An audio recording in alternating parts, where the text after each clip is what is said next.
বিসমিল্লাহির রহমানির রহিম। আসসালামু আলাইকুম। আজকে আমি বিরিয়ানি রান্না করবো। কারণ নিলাম 500 গ্রাম আলু, আর হলো 2 কেজি গোশ, এক লগে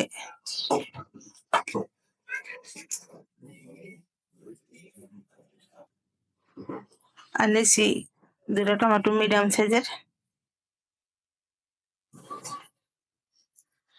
তারপর টক দই ছিল না, এই কারণে গুঁড়া দুধ দিয়ে, লেবু, হালকা চিনি দিয়া নিলাম, এক চেপে দিয়ে দিলাম। তারপরে লবণ পরিমাণ মতো, মরিচের ফাঁকি, গরম মশলার ফাঁকি,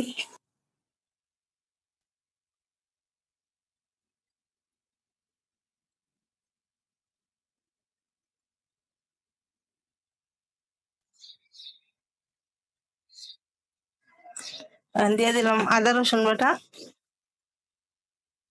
আর গরম মশলাটা এখনো বাটা নাই, তো ফাঁকি আসলো, ওইটাই দিয়ে দিলাম।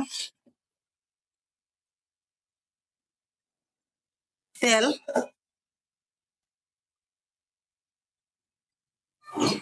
এখানে এটা সুন্দর করে মাখাইতে হইব। মাখাই 1 ঘন্টার নিগে রেস্টে রেখে দেওয়া হইব। মানে হালকা মশলা দিয়ে এটা মাখতেছি, তারপর রান্নার টাইমে আরো মশলা দেব। এটা কম হইলো 10 মিনিট বইয়া আমরা লাগতে হইব। আমার 2 কেজি গোশ, 1.5 কেজি চাইল, আর 500 গ্রাম নিয়েছি আলু। এখন মাখাইনা কমপ্লিট। এখানে 1 ঘন্টার লিগা রেস্টে রেখে দেওয়া হইব। বিসমিল্লাহির রহমানির রহিম।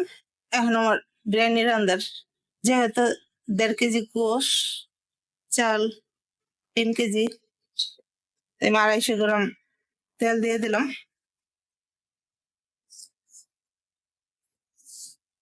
আর দিয়ে দিলাম হলো 300 গ্রাম মতো পেঁয়াজ, দারচিনি, কাঁচামরিচ এক লগে।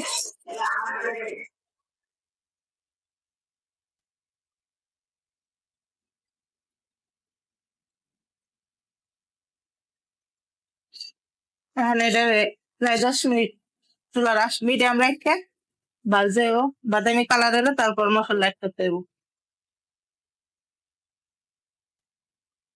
এখন আমার পেঁয়াজটা বাদামি কালার হয়ে গেছে। চুলার জালটা কমাইয়া আদা বাটা দিয়ে দিলাম 2 চামচ, আর হাফ চামচ দিয়ে দিলাম।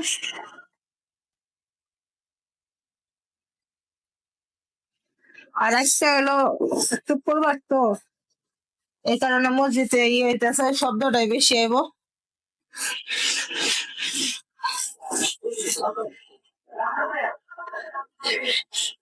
আদা বাটাটা ভাজা হয়েছে,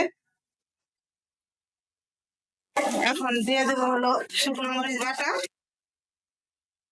আর এটা হলো গরম মশলা, জিরা, ধনিয়া, তারপর সব পদের গরম মশলা, গোলমরিচ এক লগে বাটা।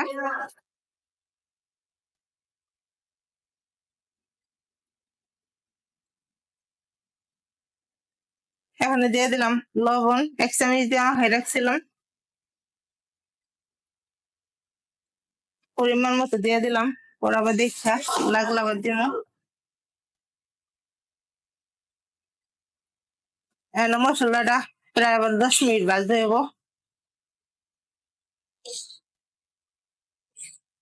দিয়ে দিলাম পানি।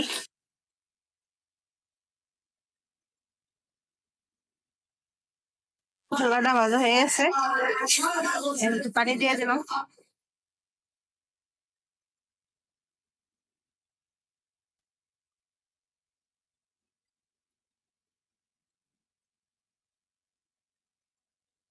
সয়া সসটা গোসের লগে দিতে মনে ছিল না, এখন সয়া সসটা দিয়ে দিলাম।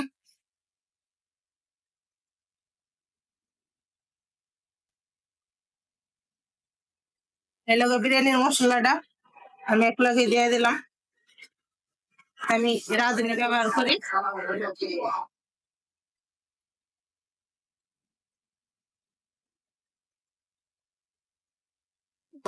রাঁধুনিটা মশলাটা খুবই সুস্বাদু হয় বিরিয়ানিতে। আমার আরো বেশি লাগবো, 3 কেজি পরিমাণে, এই কারণে আমি গরম মশলা বাইটে দিছি। এখন গোশটা দিয়ে দেবো। বিসমিল্লাহির রহমানির রহিম।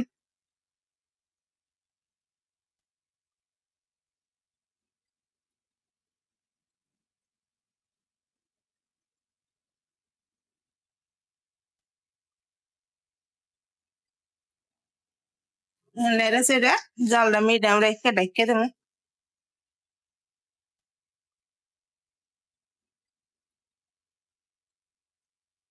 আর আমার গোসো আলু আর বিরিয়ানি রান্না করলে আলু দিতে হয়, কারণ পোলাপানে আলুটা বেশি পছন্দ করে।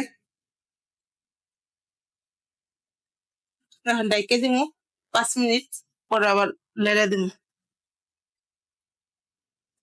নেড়ে খাইলে দেখে এখন আমার প্রায় 20 মিনিটের মতো কষাইতেছি, যতক্ষণ আলু আর গোশটা সেদ্ধ না হইব এত সময় কষাইতে হইব, সেদ্ধ হইতে সময় লাগে না।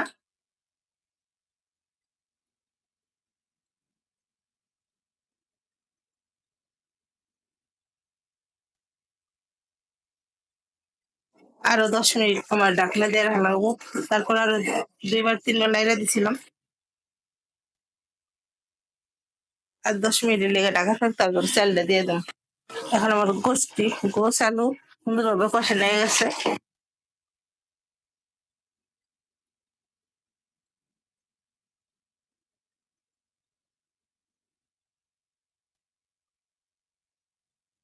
এখানে চাল দিয়ে দিব।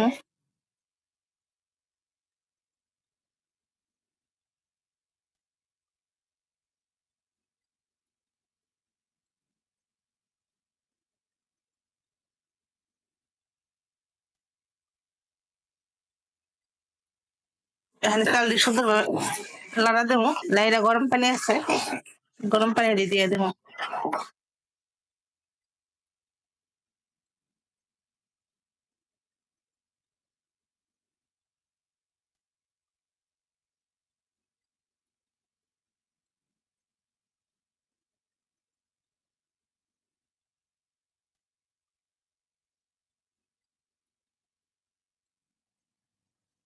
এখানে একটু ঢেকে দেবো।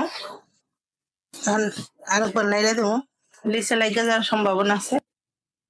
প্রায় বলক হয়ে গেছে, এখন আবার ঢেকে দিলাম একটু।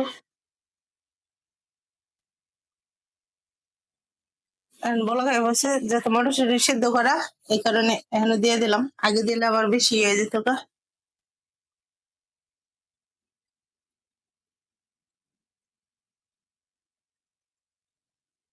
নিচে একটু লাগা লাগা ভাব হয়ে গেছে, জালটা মিডিয়াম আছিল।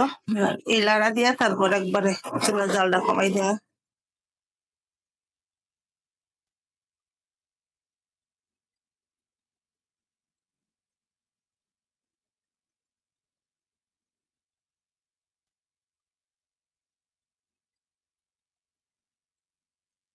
এখন আরেকবার নেড়ে দিব।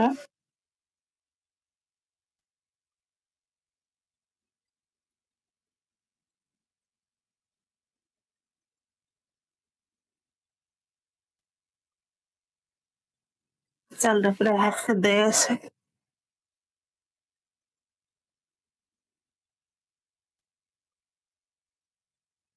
সুন্দর করে এভাবে দিয়া তারপর আবার 10 মিনিট পর লাড়াটা দিয়ে দেব।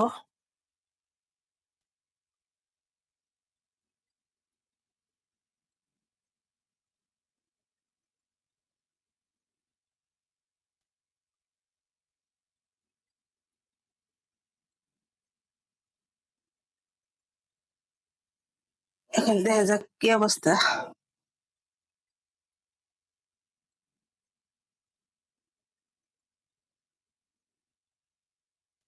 উপরেরটা একটু দেখা যায় চালটা একটু কাঁচা কাঁচা আছে, লাড়াটা দিলে পারফেক্ট এসে গেল রহমতে।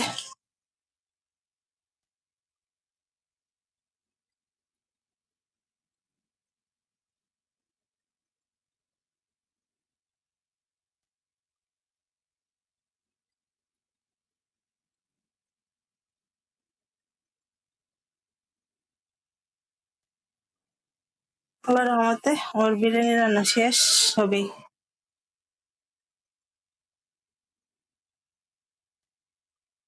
পারফেক্ট ভাবে সেদ্ধ হয়েছে চাল আলু গোস।